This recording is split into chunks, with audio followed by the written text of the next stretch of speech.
Assalamualaikum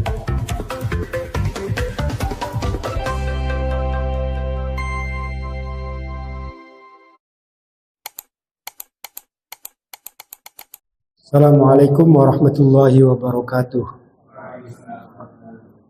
Alhamdulillahirabbil alamin wa bihi nasta'inu ala umurid dunya waddin.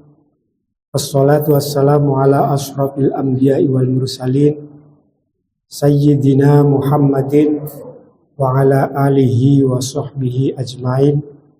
La haula wa la quwwata illa billahil aliyyil azim. Rabbi shrahli sadri wa yassirli amri wahlul 'uqdatam min lisani yafqahu qawli ya fatahu ya alim. Alhamdulillah, malam hari ini kita semua diberikan rahmat oleh Allah Subhanahu wa taala sehingga bisa melaksanakan pengajian rutin kita di hari Selasa malam Rabu, yang harapannya pengajian ini selain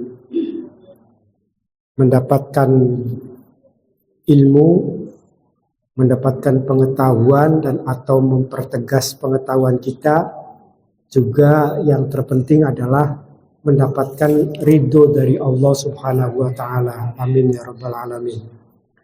Bismillahirrahmanirrahim. Qala al-musannif rahimallahu wa nafa'na bi'ulumihi fid dharain. Amin ya rabbal alamin.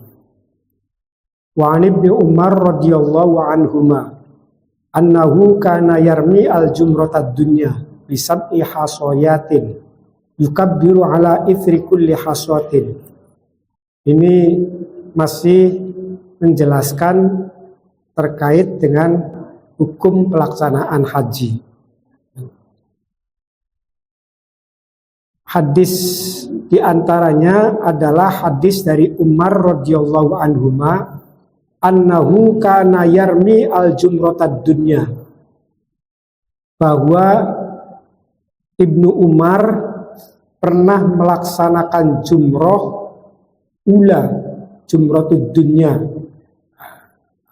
Kana yarmi al-jumratad dunya, bahwa Sayyidina Ibnu Umar itu melaksanakan jumroh ula. Makna ad-dunya di sini maksudnya adalah jumratul ula, jumroh yang pertama. Bihasoyatin, dengan 7 kerikil, dengan 7 lemparan. Yukabbiru ala ithri kulli hasotin, di mana beliau dalam setiap lemparan itu mengucapkan takbir. Jadi ini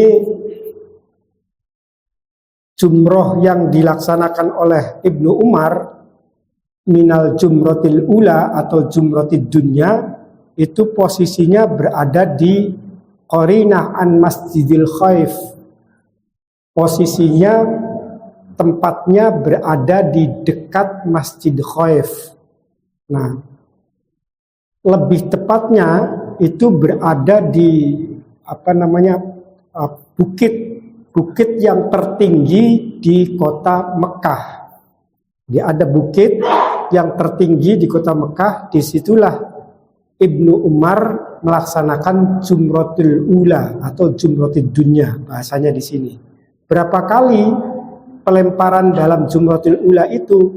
Bisab ihasoyatin, dengan 7 lemparan.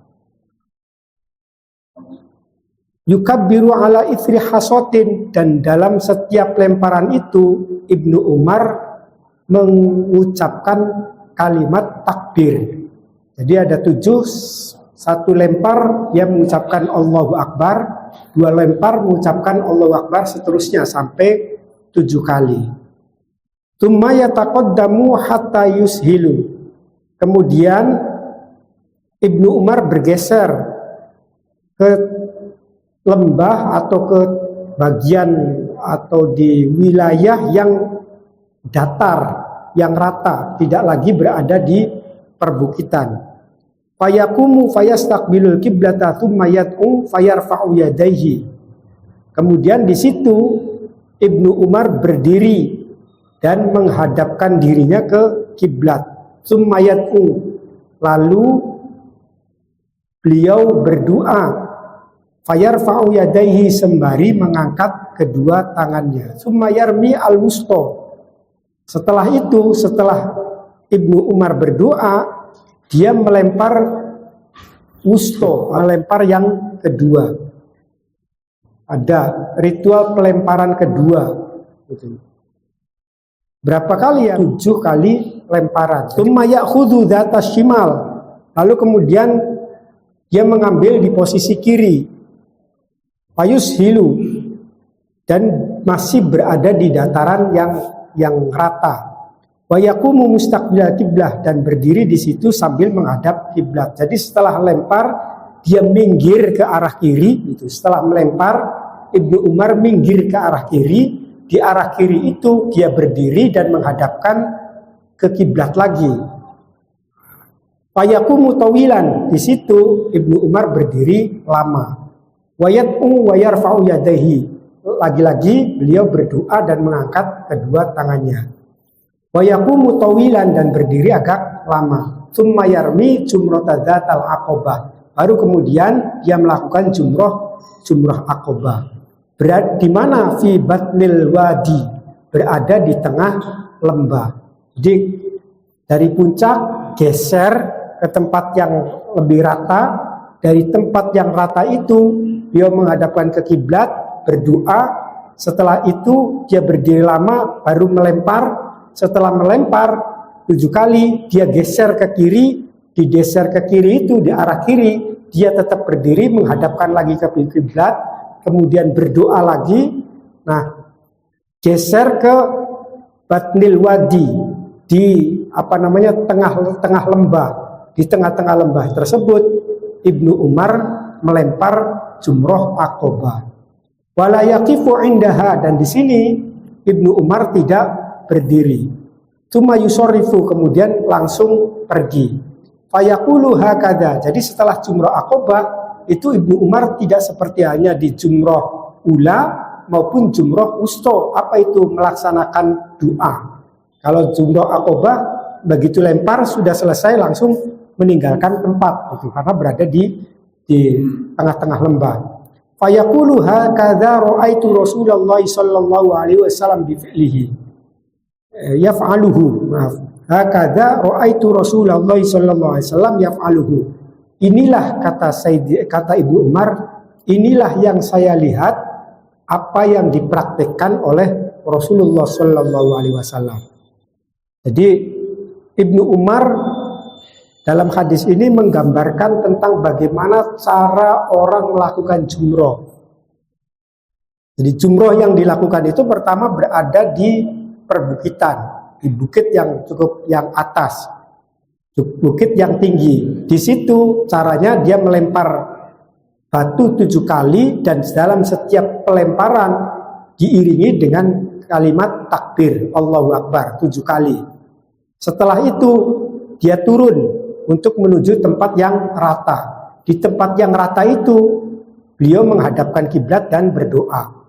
Nah, setelah menghadap kiblat dan berdoa, dia melempar lagi yang dinamakan dengan jumratul wusta, jumrah wusta. Nah, setelah jumrah wusta 7 kali dengan takbir sebagaimana yang dilakukan dalam jumratul dunya atau jumratul ula, itu Ibnu Umar berdoa lagi, berada di sisinya. Jadi di samping kirinya tempat untuk melempar itu, minggir sedikit di arah kiri, kemudian menghadap kiblat dan berdoa lagi. Setelah berdoa dia geser ke tengah-tengah lembah atau di jurang, Nah, di jurang tersebut kemudian Ibnu Umar baru melempar jumroh aqabah. Setelah selesai ya sudah balik lagi. Nah, itu menggambarkan, hadis ini memberikan petunjuk kepada kita bagaimana pelaksanaan jumroh dalam pelaksanaan ibadah haji. Jadi karena ada ibadah haji itu ada namanya kegiatan yang dinamakan dengan jumroh. Nah, jumroh itu jumlahnya ada 3. Yang pertama adalah jumratul dunya atau jumratul ula, yang kedua jumratul wusta, dan yang ketiga adalah jumratul aqabah. Ini yang menjadi rangkaian dari kegiatan haji. Nah, untuk tempatnya itu para ulama menggambarkan bahwa ada 3 tempat. Yang pertama adalah tempat berada di atas, kemudian tempat di tengah, atau tempat yang berada posisinya berada di dekat Masjid Khaif kalau sekarang, kemudian berada di geser lagi ke tengah, setelah itu berada di atau tengah ini sebenarnya di posisi perbatasan Mina, gitu, di perbatasan Mina. Lalu kemudian berada yang ketiganya berada di tengah-tengah jurang. Jadi yang kedua itu jalan rata itu atau tanah yang rata itu adalah tanah perbatasan daerah Mina di situ untuk melakukan Jumrotul Wusta. Nah, yang tempatnya itu karena untuk menghindari desak-desakan satu tempat, berarti ada 3 tempat, tempat atas, tempat datar, tempat jurang. Nah, kalau dikumpulkan begitu semua dalam satu tempat itu, kalau sekarang nggak mungkin ya, sangat saking banyaknya, sehingga dibikinlah jembatan-jembatan itu, sehingga orang yang berada lempar di atas, misalnya di Jumrotul Wusta atau Jumroh Aqobah yang berada di posisi jurang, sementara dia melemparnya dari atas, seolah-olah di atas bukit, kan begitu. Nah, ini bagaimana? Itu tidak masalah. Ibadah haji itu sebenarnya ibadah yang berangkat dari sebuah tradisi. Jadi kalau kenapa ini muncul dulunya, karena ada peristiwa aja. Dulu ada peristiwa di mana Nabi Ibrahim pernah digoda oleh iblis di satu tempat di bukit itu. Akhirnya Nabi Ibrahim marah, dilemparlah iblis itu dengan batu 7 kali oleh Nabi Ibrahim. Setelah itu Nabi Ibrahim berjalan di tengah-tengah tadi, di jalan yang rata tadi, Nabi Ibrahim digoda lagi. Akhirnya Nabi Ibrahim melempar lagi 7 kali terhadap setannya, melempar setan. Setelah itu dia geser lagi ke jurang. Di tengah-tengah jurang itu digoda lagi oleh iblis. Jadi ada 3 kali tempat di mana Nabi Ibrahim digoda oleh iblis, oleh setan. Sehingga pelemparan sekarang itu adalah simbol terhadap lemparan terhadap setan. Peristiwa dulu yang kemudian perlu diingatkan sejarahnya. Betapa kita harus melawan terhadap gangguan setan. Itu maknanya di situ. Melawan perlawanan terhadap setan, perilaku setan. Allah memerintahkan untuk melempar jumroh di situ. Mau ada setannya, mau nggak ada setannya, itu urusan lain. Urusannya adalah saya taat terhadap perintahnya Gusti Allah. Jadi melaksanakan itu ya sudah. Nah, itu tauqifi maknanya. Karena harus diajarkan, diwajibkan oleh Gusti Allah, sehingga apakah ada kaitannya? Dulu memang ada, tapi sekarang apakah ada? Itu sudah urusan lain. Yang penting kita ada melaksanakan terhadap perintahnya Allah.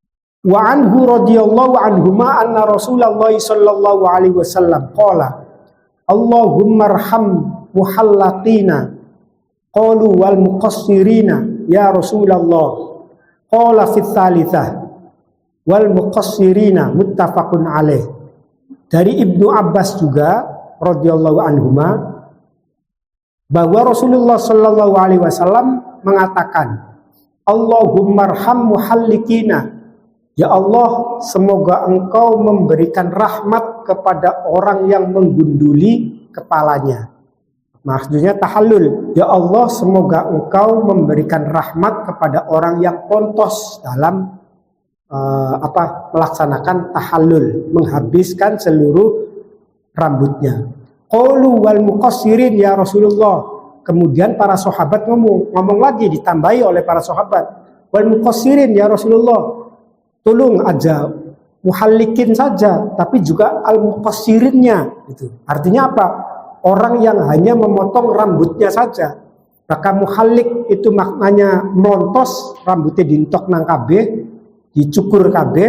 Tapi kalau muqassirina itu hanya memotong atau memendekkan rambutnya saja. Misalnya dipotong sebagiannya saja, atau 3 rambut saja misalnya, atau yang tadinya panjang kemudian diperpendek, itu namanya muqassir. Nah, sementara Kanjeng Nabi doanya Allahumma arham muhallikin, ya Allah, semoga engkau memberikan rahmat kepada orang yang mempontos, mencukur habis rambutnya. Ada sahabat karena dheweke orang menghabiskan rambutnya akhirnya minta kepada Rasulullah, wal muqassirin juga gitu. Ya Rasulullah, wal muqassirin juga, orang yang memotong rambutnya saja. Fa fi tsalitsah, baru kemudian yang kedua Kanjeng Nabi tetap ngomongnya wal muhallikin.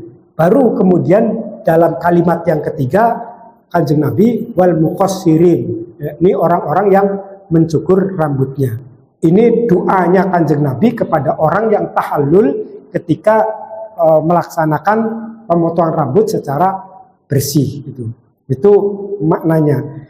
Nah, terkait dengan hukum fikihnya, ini adalah cara tahallul, cara orang untuk melepaskan atau menyelesaikan ibadah, membebaskan diri dari sesuatu yang diharamkan ketika melaksanakan haji. Caranya bagaimana? Caranya ya ada dua. Yang pertama adalah al-muhallikin, yaitu mencukur habis rambutnya. Dan yang mencukur habis itu bahkan disebutkan oleh Kanjeng Nabi dan didoakan oleh Kanjeng Nabi, maka itu yang disunahkan. Kesunahannya adalah ketika kita melaksanakan tahallul, maka rambutnya dipotong habis.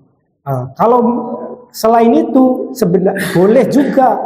Kalau kita misalnya sayang rambutnya bagus, kalau dicukur habis rambutnya yang bagusnya hilang, maka saya akan potong sebagiannya saja atau tiga rambut saja misalnya. Demikian bagaimana? Kalau di dalam gambaran hadis ini itu wal muqassirin juga masuk, artinya diperbolehkan dan juga didoakan oleh Kanjeng Nabi dengan satu kalimat yang terakhir. Ini artinya bahwa tahallul tidak harus memotong seluruhnya, tapi boleh memotong sebagian rambutnya.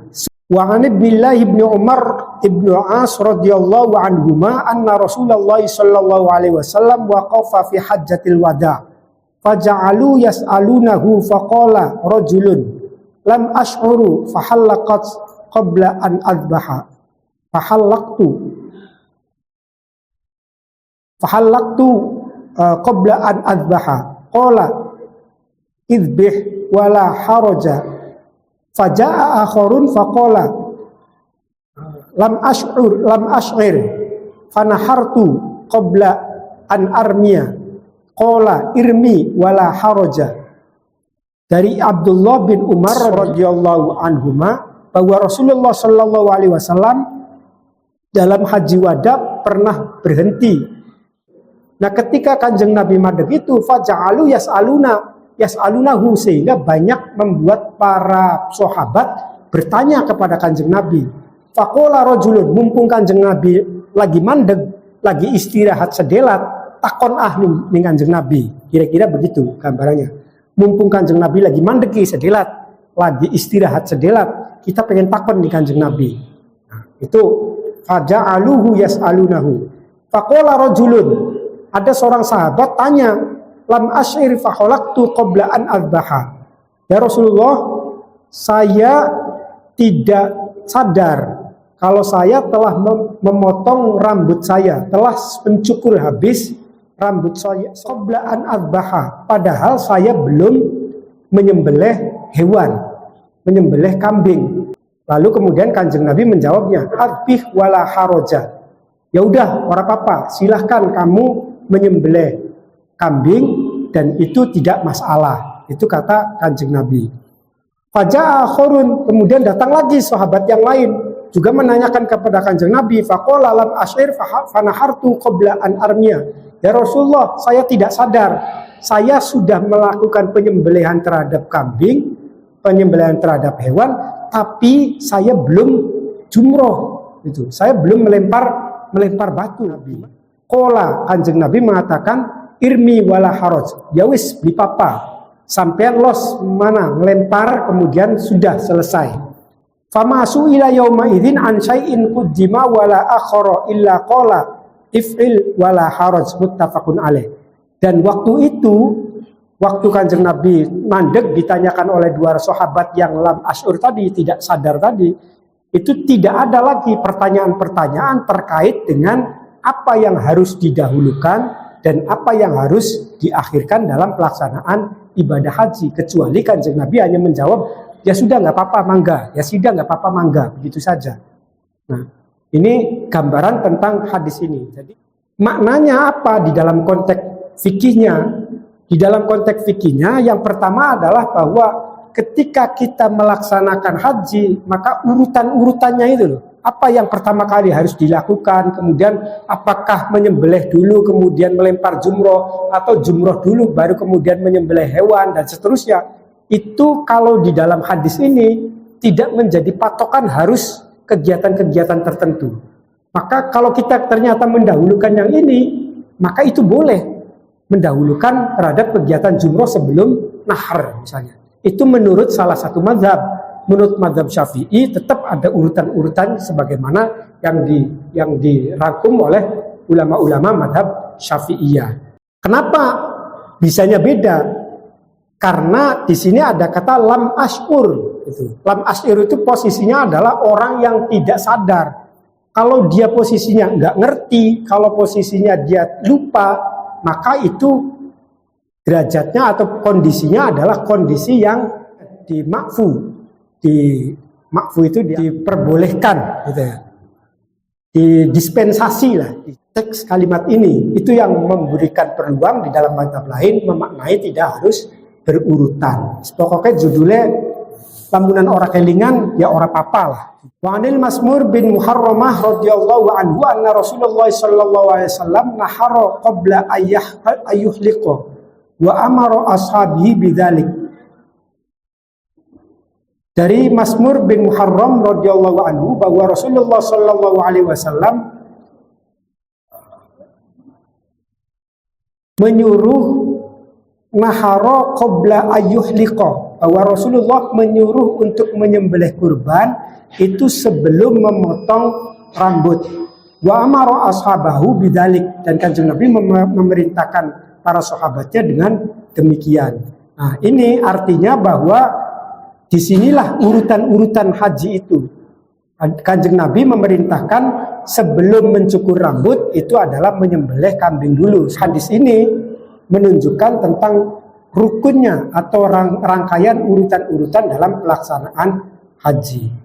Wa an Aisyah radhiyallahu anhuma qalat qala Rasulullah sallallahu alaihi wasallam idza ramitum wa halaqtum faqad halalakumul at-thayyibu wa kullu syai'in illa nisa.